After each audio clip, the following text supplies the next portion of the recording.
नमस्कार। Begusarai front line में आपका स्वागत है। इस वक्त मेरे सामने हैं सामाजिक कार्यकर्ता और वरिष्ठ जदयू नेता चित्तरंजन प्रसाद सिंह जी हैं। आज गांधी जयंती है। आज दो महापुरुषों का जन्मदिन है, गांधी जयंती और लाल बहादुर शास्त्री। और बेगूसराय के लिए बहुत ही गर्व है। आज ही के दिन मुंगेर से अलग होकर बेगूसराय ज़िला 2 अक्टूबर को बना और आज बेगूसराय 52 साल का हो गया है। इन्हीं मुद्दे को लेकर मैं सामाजिक कार्यकर्ता और वरिष्ठ राजनीतिक चित्तरंजन जी से बात करने की कोशिश कर रहा हूं। बेगूसराय फ्रंट लाइन में चित्तरंजन बाबू, आपका स्वागत। मैं बेगूसराय फ्रंट लाइन के प्रतिनिधि आदमी साहब का स्वागत करते हैं गांधी जयंती के अवसर पर। और बहुत ही मौजी सवाल पर इन्होंने साक्षात्कार रखा है, हमारी बात लेना चाहते हैं। मेरी उम्र लगभग 83 अब है। मैंने आज़ादी के 50 साल के बाद भी, 55 साल बाद भी जो देश की हालात है और उस पर चिंता हम व्यक्त करना चाहते हैं। और हम कहना चाहेंगे कि गांधी जयंती न केवल गांधी जी की ज़रूरत परिहार्यता देश में है, बल्कि पूरे विश्व के स्तर पर है। जो उन्होंने सिद्धांत को प्रतिपादित किया, सत्य, अहिंसा, और जिसको उन्होंने बढ़ावा दिया, उसके मौजूद संपूर्ण विश्व के लोग हैं। भारत की बात तो छोड़ दीजिए, आज हम विश्व गुरु बनने की ओर जाने का कल्पना करते हैं मोदी जी के नेतृत्व में। मैं पूछना चाहता हूं मोदी जी से, आज खादी कि क्या स्थिति है? क्या % लोग खादी पहनते हैं? क्या उसके लिए व्यवस्था सरकार ने छूट दिया? पहले 25%, 30%, 40% तक छूट दिया जाता था, अब 10% दिया जा रहा है। तो इस प्रकार से चरखा का उद्योग, जो घरेलू उद्योग था, वह बिल्कुल बंद हो गया। गांधी जी ने चरखा चलाया था। ग्रामीण वातावरण में ग्रामीणों के पुनर्जीवन को फिर से स्थापित करने के लिए उन्होंने बहुत सारा अभियान किया।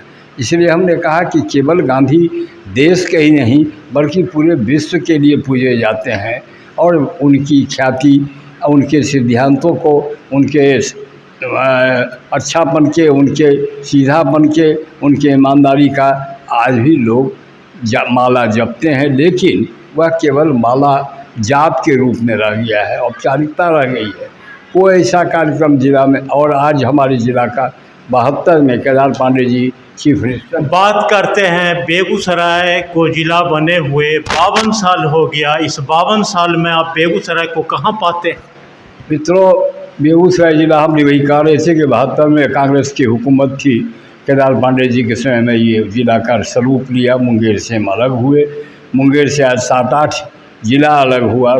खगड़िया, लखीसराय, शेखपुरा, सब आदि, जमुई और शेखपुरा, सब सभी अलग हुए। लेकिन और सत्ता का विकेंद्रीकरण होना चाहिए, ये अच्छा है संकेत की जनता का काम उससे ज़्यादा होगा। लेकिन आज भी जनता परेशान है। प्रखंड से लेके जिला स्तर तक के सामान्य लोगों की बात अगर कीजिए आप, अगर उनका साक्षात्कार लीजिए, तो आज भी लोग 90%, 100 में 90 आदमी परेशान है अपने कार्यों से। क्या इसी की कल्पना गांधी ने किया था? क्या इसी के लिए हमने देश को आज़ाद कराने की सपना देखा था? आज स्वतंत्र भारत में जिसकी चर्चा अभी आदमी साहब कर रहे हैं, बहुत ही दुखद स्थिति है पूरे देश के साथ, किसानों के साथ।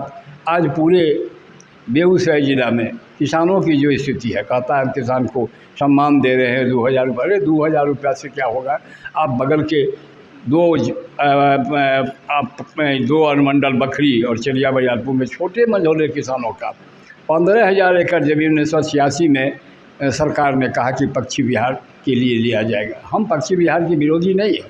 पक्षी भी हमारा मेहमान है, साइबेरिया से आता है, उसकी सुरक्षा करना हमारा धर्म है। लेकिन खेती को भी साथ साथ लेके बढ़ना उत्पादन के दृष्टिकोण से, अनाज के दृष्टिकोण से आवश्यक है। आज 15,000 एकड़ ज़मीन, केवल 15,000 एकड़ ज़मीन नहीं है। 86 का नोटिफिकेशन आज तक न को पैसा दिया, न मुआवजा दिया, न उसका ज़मीन के अधिग्रहण की प्रक्रिया हुई। अधिकरण का नियम है कि 2 साल में अगर अधिकरण सरकार किसी काम के लिए नहीं करती है तो वह अपने योजना बैगत हो जाती है। इन तमाम बातों के बाद भी किसान आंदोलन कर रहे हैं, रोड जाम कर रहे हैं। जीरा जी हमारे केंद्रीय नेता है, उनके पहल पर बंद किया गया, लेकिन केवल वो औपचारिकता मात्र उन्होंने भी किया है। वन पर्यावरण मंत्री को उन्होंने एक पत्र लिख दिया है।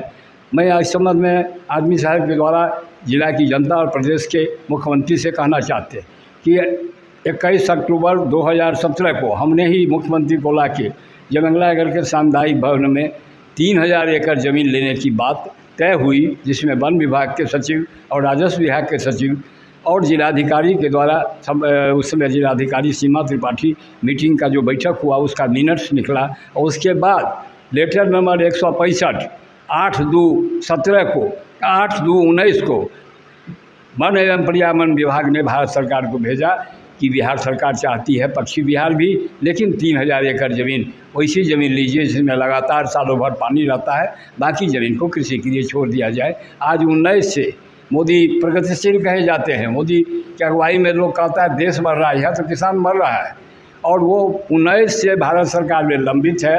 उसके लिए हम गिरिराज जी का भी ध्यान आकृष्ट किया, भूपेंद्र यादव को उन्होंने पत्र दिया, लेकिन आज तक मामला वैसे 52 साल में बेगूसराय कहाँ पहुँचा? जो विकास डेवलपमेंट होना चाहिए बेगूसराय का हुआ?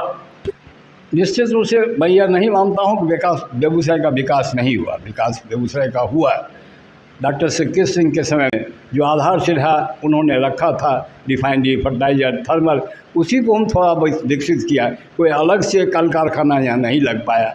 और एक बात मैं मानता हूँ कि 2 समानांतर पुल यहाँ पर मोदी की सरकार में बन रही है, यह हम उसकी उपलब्धि मानते हैं। लेकिन जिस स्तर पर विकास होना चाहिए था, जिस स्तर पर हमारी स्वास्थ्य सेवा विस्तारित होनी चाहिए था, गरीबों का इलाज मुफ्त होना चाहिए था, सुविधाजनक होना चाहिए था, शिक्षा सुविधाजनक होना चाहिए था, वह आज भी अभाव है। आज भी जिला के 70% लड़के तकनीकी शिक्षा के लिए बिहार से बाहर जाते हैं। यह बहुत दिक्कत स्थिति है। एक तरफ हम चाह रहे हैं कमिश्नरी बने, और भी बातें हम करते हैं। विश्वविद्यालय का तो एक दिनकर जी के नाम पर आज तक नहीं बन पाया। 1 दशक से मांग हो रही है जब बेगूसराय को परमंडल बनाया जाए, क्या कहेंगे इस पर? मित्रों, हम सहमत हैं कि जितना विकास होगा अच्छी बात है, लेकिन परमंडल बनाने से हमारी किसानों की हालत नहीं सुधरेगी, हमारी भूख नहीं कम जाएगी। हमारी जो भूख है, हमारी जो बेसिक नीड है, हमको कपड़ा, वस्त्र, अनाज, ये हमको चाहिए, और इसके लिए सरकार व्यवस्था करे। कमिश्नरी से उसका कोई लाभ होने वाला नहीं है। कमिश्नरी से व्यापार बढ़ सकता है, लेकिन किसानों को कोई लाभ नहीं मिलेगा। थोड़ा बहुत भले बाज़ार के बढ़ने से थोड़ा उनका उत्पादन का जो होगा उसको ज़्यादा कीमत मिल सकता है, लेकिन उससे बहुत लाभकारी बात नहीं होगी। इसलिए हम उनके खिलाफ़ नहीं है कमिश्नरी बढ़े, उत्तरोत्तर होना चाहिए, लेकिन किसानों की, मजदूरों की। अब तक आपने तकनीकी शिक्षा की बात की, अभी तक बेगूसराय को यूनिवर्सिटी नहीं बनाया गया, यूनिवर्सिटी का दर्जा नहीं दिया गया, जीडी कॉलेज में किसी तरह का तकनीकी शिक्षा की पढ़ाई नहीं हो रही, इस पर क्या कहें? मित्रों, हमारी सरकार, नीतीश जी की सरकार में दिनकर वहाँ विद्यालय इंजीनियरिंग का खुला जो चल रहा है, तकनीकी शिक्षा के रूप में कुछ न कुछ विकास हुआ है। लेकिन आज मेडिकल कॉलेज की ज़रूरत है। आज आयुर्वेदिक कॉलेज बंद होने की स्थिति में है, जहाँ गरीबों को प्रतिदिन आउटडोर में 800-900 लोगों का इलाज होता था, बंद होने पर है। जो मापदंड है भारत सरकार का चिकित्सा मंत्रालय का, वह पूरा नहीं कर रहा है। लगातार जीवन मरण की मौत से जूझ रहा है। कॉलेज बंद होने की स्थिति में है।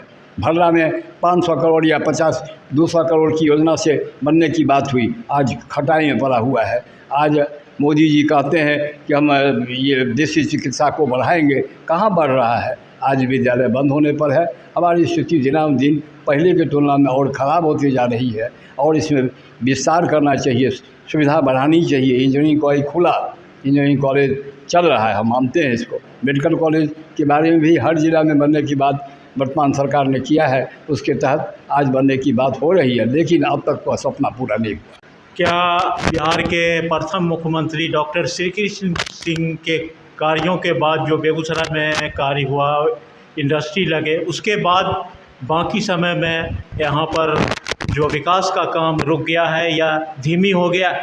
डॉक्टर सिक्की सिंह ने जो आधारशिला रखा बिहार के विकास में, जो नींव का जो पत्थर खींच दिया, जो नींव खींच दिया, उसी उनको हम थोड़ा बहुत विस्तारित किए हैं, एक्सटेंशन किए हैं, उसके प्रोडक्शन को बढ़ावा दिया है। कोई नई बड़ी यूनिट तो लगी नहीं, जो भी यूनिट है वो सब डॉक्टर श्री सिंह के समय का है और उसके बाद से कोई एक नई यूनिट। क्या बेगूसराय 52 साल का हो गया, यहाँ सबसे ज़्यादा लोगों के लिए क्या ज़रूरी है होना जो अब तक नहीं हो पाया? बेगूसराय में सबसे ज़रूरी है मेडिकल कॉलेज की। अब आज ठीक है, राजनीति करने की दिशा में बात हो रही है। दरभंगा में जब स्वयं अस्पताल बना था, हम पूर्वजों के ज़माने से जानते आ रहे हैं कि पटना दरभंगा का जो मेडिकल कॉलेज था, जो स्वास्थ्य सेवा था, वो बेहतर था प्रदेश में। वहाँ क्या ज़रूरत थी दूसरे एम्स देने की? आज बेगूसराय का जो भौगोलिक स्थिति है, पूर्णिया यहाँ से 150 kilometre, Patna 125 kilometre, Muzaffarpur 125 kilometre, Chhapra 150 kilometre, ये बिल्कुल केंद्रीय बिंदु पर था, केंद्र का स्थान पर था। यहाँ एक एम्स की स्थापना होनी चाहिए था और इसके लिए जनप्रतिनिधियों का आवाज़ उठाना चाहिए था कि ये बेगूसराय जैसे सेंट्रल प्लेस पर, जिसकी कनेक्टिविटी पूरे बिहार के लिए केंद्र बिंदु है, नॉर्थ ईस्ट का ये केंद्र बिंदु है, वहाँ खोलना चाहिए था, बल्कि दरभंगा खोला। हमको उसका एतराज़ नहीं है, लेकिन तीसरा एम्स भी अगर कहीं बने तो ये बने। हवाई अड्डा का विकास नहीं हुआ, उत्तरोत्तर विकास की बात हम करते हैं, ज्यों का त्यों है, जो 4 सीटर प्लेन उतरता था वही उतर रहा है। क्या राजनीति का अभाव है बेगूसराय में? जो इच्छा शक्ति की कमी, हम तो बता रहे हैं कि इच्छा शक्ति की कमी है। जो भी सरकार हमारी है उनकी इच्छा शक्ति की कमी है। इच्छा शक्ति अगर बने, जनप्रतिनिधियों को बने। बेगूसराय में स्वास्थ्य सेवा कैसा है? बेगूसराय में स्वास्थ्य सेवा में सुधार हुआ है। जिला अस्पताल में बहुत सी बातें, बहुत सी सुविधा। कल ही मैंने सिविल सर्जन प्रमोद कुमार सिंह को बधाई दिया कि अखबार में देखा कि कीमो यहाँ शुरू होगा, जो आज मुजफ्फरपुर में होता है।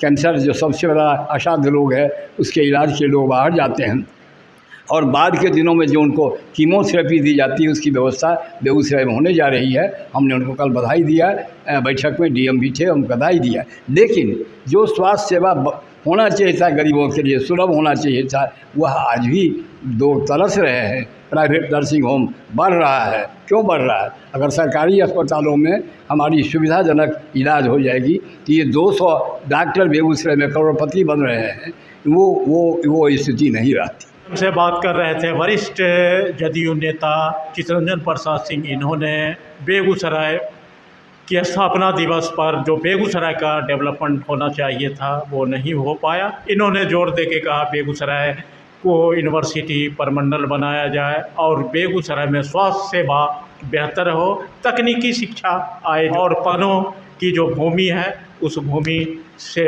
मुक्त किया जाए। देखते रहिए बेगूसराय फ्रंटलाइन। मिलते हैं अगली वीडियो में। धन्यवाद।